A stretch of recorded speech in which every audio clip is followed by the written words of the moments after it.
As you know, and something we talk about all the time here, is that healing is a process and a practice. And how you practice plays a really important role in how helpful it ends up becoming. Welcome. I'm Peggy Oliveira. Thank you for joining me. If you follow me for a while, you maybe even feel a little bit tired of hearing me talk about how it is a process and a practice, and that there are so many practices that we have to engage in as we move along this healing journey. And it is a practice because it is something that we have to return to over and over again. And there's another aspect of practicing that I do talk about, but I want to go into a little bit more today. And that is practicing mindfully and or intentionally. So you may have a sense of what I mean by those terms, but when it comes to the practices necessary for healing,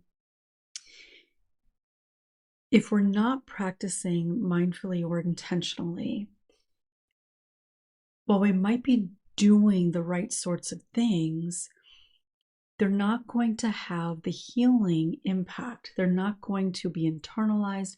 They're not going to have the same effect if we're not doing it with intention. And so, what does it really mean to practice mindfully or intentionally?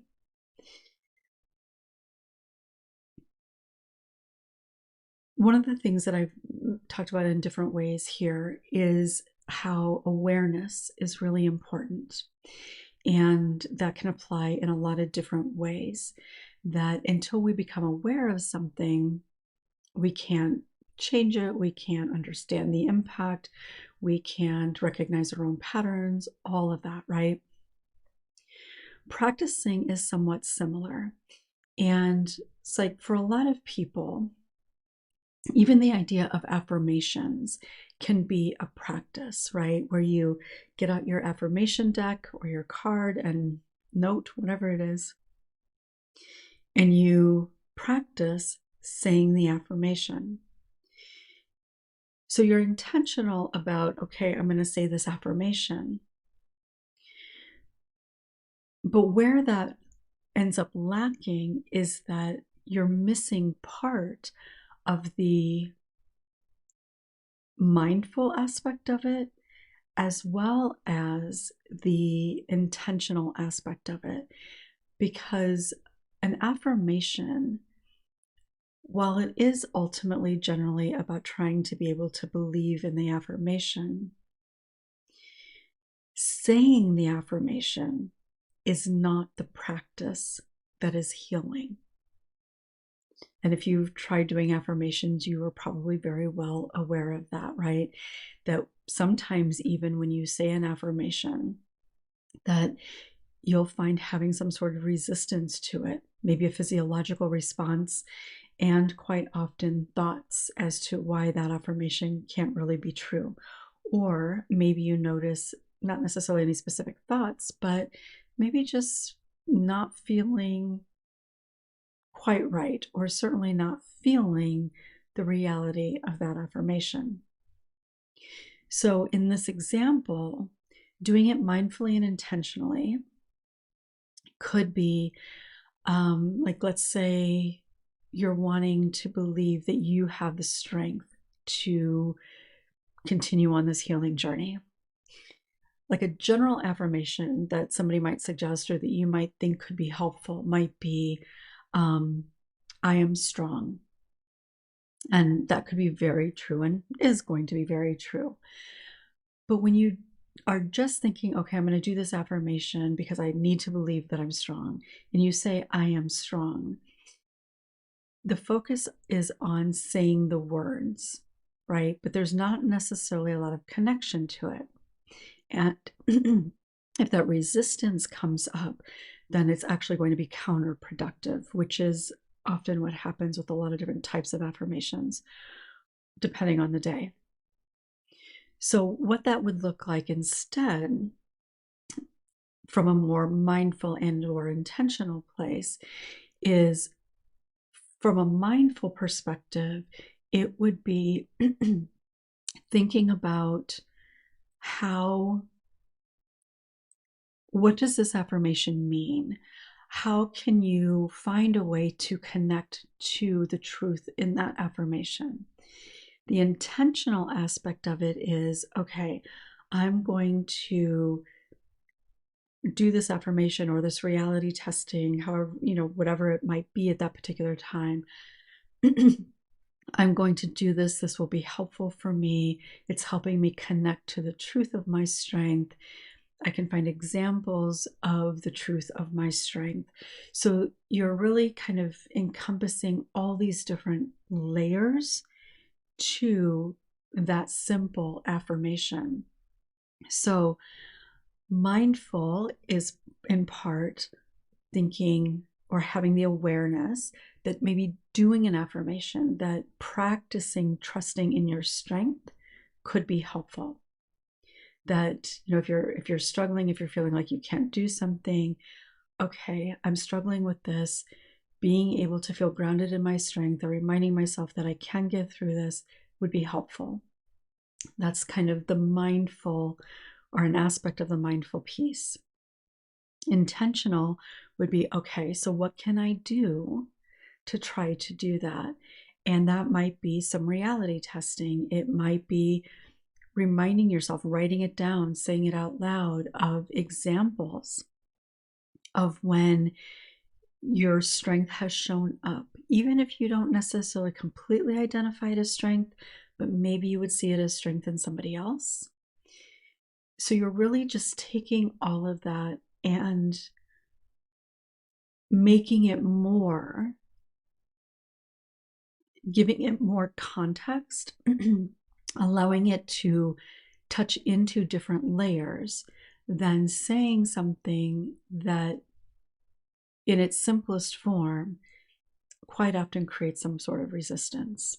And in that resistance often are all kinds of examples as to why this thing is not actually true. So another example might be connecting, which is obviously a really important part of healing. So, like on a surface level, or what like a lot of people might think of it or talk about it in this context, okay, connection. Let me reach out to somebody and have a conversation. Well, there's nothing necessarily wrong with that. And there can be some benefit in it. But when it comes to using it as a practice for healing, it might look something like, okay, I've been kind of isolated lately, or it's been a long time since I've talked to this person, and this person happens to be somebody that you enjoy connecting with, you feel supported by. But it's recognizing maybe it's been a while, maybe it would be nice to connect with them, maybe there's something you want to share with them. It could be any number of things, but you're recognizing, oh, it might be good to do this. You're also recognizing why it might be good to do that. You might even recognize why you might feel the desire to do that. Or if you don't necessarily have the desire and maybe connecting is the last thing you want to do, it would be more from that place of, wow, I'm really struggling. I'm feeling very alone, very isolated. So therefore, you're probably not going to say that. I'm feeling really isolated, or I'm feeling really lonely. Maybe it would be a good idea. It's probably more how we would say it. Might be a good idea to reach out to this person. And there might be a part of you that says, but I really don't want to. So the intentionality is, okay, I know that this is a practice that I need to engage in. I know that this is something that is likely going to be helpful for me. I know that typically once I do it, I do tend to feel a little bit better. Maybe not completely better, maybe not everything is just fine, but it does tend to help on some level. So in the connecting, in the reaching out, you're able then to experience it from those different perspectives, from those different layers. It's able to connect into, touch into, have an impact on those various ways that we need connection. So that when you're experiencing it from a perspective, from a, let's see, you're experiencing it with an openness in all of those layers. If you're just doing it from, well, I have a plan to reach out to somebody every single day, but you're not thinking of any of those other things, then you're just kind of checking off a box. So, okay, I'm supposed to do this. Let me check off this box. It's not integrating. You're not experiencing it on a literal experiential level. It's just a thing to do. So when you are experiencing it, you're allowing it to connect to, it's okay to reach out. It's safe to reach out. It's a reinforcement that this person is a safe person, which you can also then translate into maybe other people can be safe as well. It helps you feel less alone because you're aware in some aspect of the intention behind why you're doing what it is that you're doing. I hope that makes sense. If you have any questions about how I'm talking about this or something doesn't quite make sense, make sure to share that in the comments, because I know that this can be a kind of difficult to understand concept when you haven't necessarily had a lot of experience practicing it in this way. But I do think it's really important. Otherwise, as we are doing the things that we know we're supposed to do, it doesn't really have the impact to the depth and to the degree in which we need it to have. It's very surface level, which again, going back to the idea of affirmations, why affirmations often really don't actually work and can make things worse, because it's just a surface level thing. So whatever the practice is, and it can even be simple things, it doesn't have to be as vulnerable as reaching out to somebody. And again, in that regard, like reaching out to somebody doesn't necessarily mean that you have to be reaching out and sharing really hard or personal things. It's about being intentional about reaching out and connecting with somebody that you enjoy having a conversation with, that you feel supported by, even if they don't know your whole history, but the interactions you've had have shown you that you can enjoy it and feel good about it. Being intentional about who you're connecting with. Like, do you feel the need to, or maybe it would be good for you, even if you don't feel the need, to be able to talk with somebody who does know a little bit more about what you might be going through. So being intentional about who you are reaching out to. And that is also true for being intentional about who you're communicating with, who you're surrounding yourself with, even what kinds of things you're doing to take care of yourself, like distraction, right? Like being intentional about how you're distracting yourself. That is a practice, because when you do it, and this is something I talk about, right? Intentional distraction. We kind of naturally and automatically, as part of our way of coping, we learn how to distract ourselves. And sometimes the distraction that we use isn't necessarily unhealthy. Sometimes it is. It can actually be quite sabotaging, depending on how we've learned to cope, depending on what's going on. So there is still distraction happening, but it's not conscious. It's not intentional distraction. It's not mindful, intentional distraction. We might be intentional about going out and saying, I don't care what anybody says, I'm going to do this anyway. And then you find yourself feeling bad afterward. But when you are recognizing, maybe I'm feeling a little overwhelmed, I'm feeling like I'm in a fairly difficult place. So I'm going to distract to help me just get through this. So when it's not intentional or mindful, it's an automatic way of coping. And sometimes the distraction might be perfectly fine, but you're doing it automatically so that you're distracting and not giving yourself the space to honor that distraction is okay. You're not giving yourself the space to recognize that I can put this to the side in a healthy way and come back to it later. Instead, it's just reinforcing the automatic health or not so healthy way of coping, because anything that we do that's not mindful in terms of coping mechanisms, when we experience a lot of not so healthy coping mechanisms, it's typically not going to continue to serve us in a very positive way. It's just something that we continue to do because we've done it forever.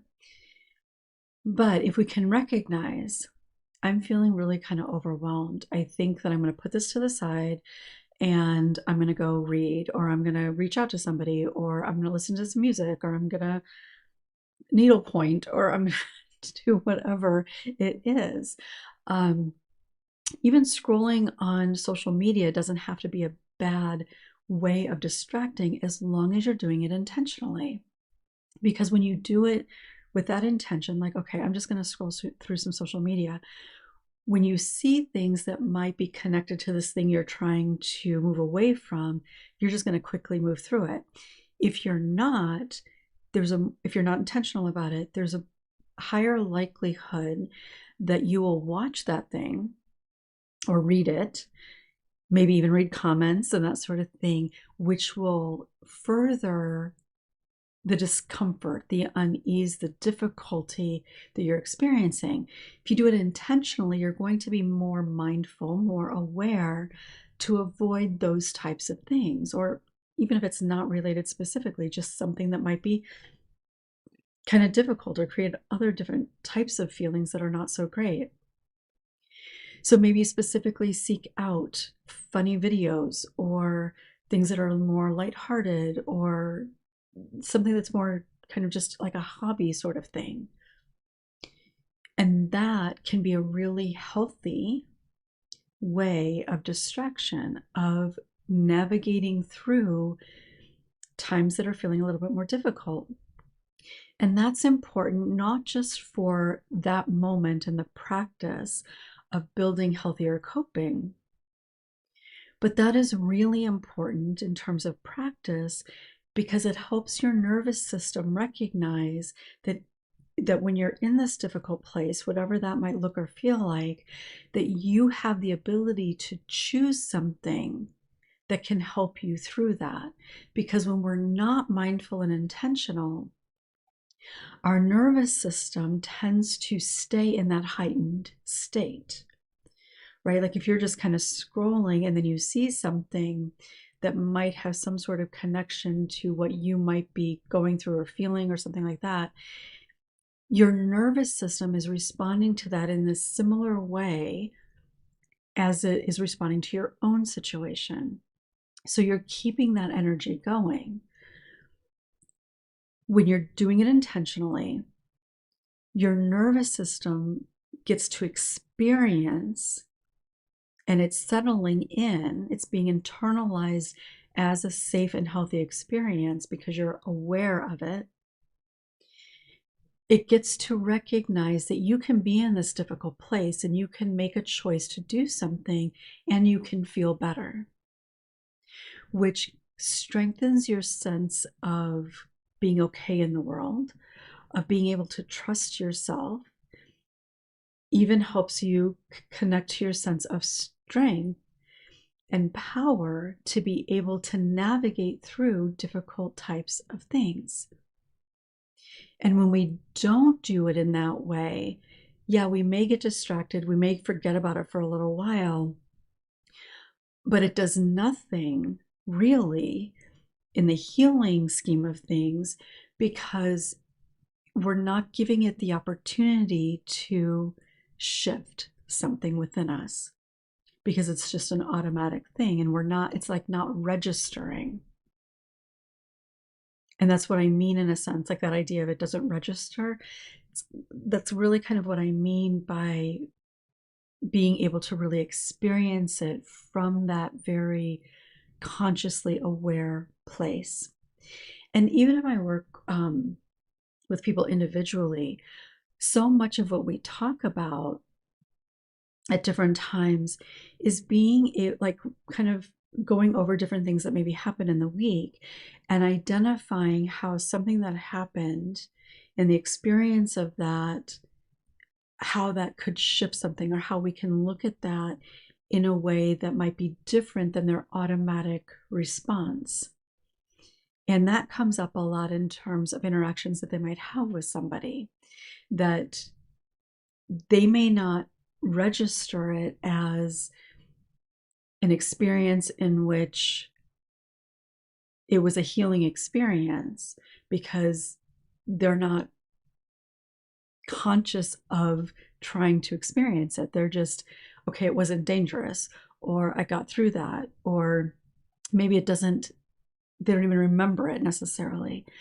But when you're able to look at it from a more conscious place, you get to recognize, oh, I was feeling a little bit vulnerable in this situation, and this is how the person responded, and it actually was okay. And in a way, I actually did feel better, even though I didn't necessarily notice it at the time.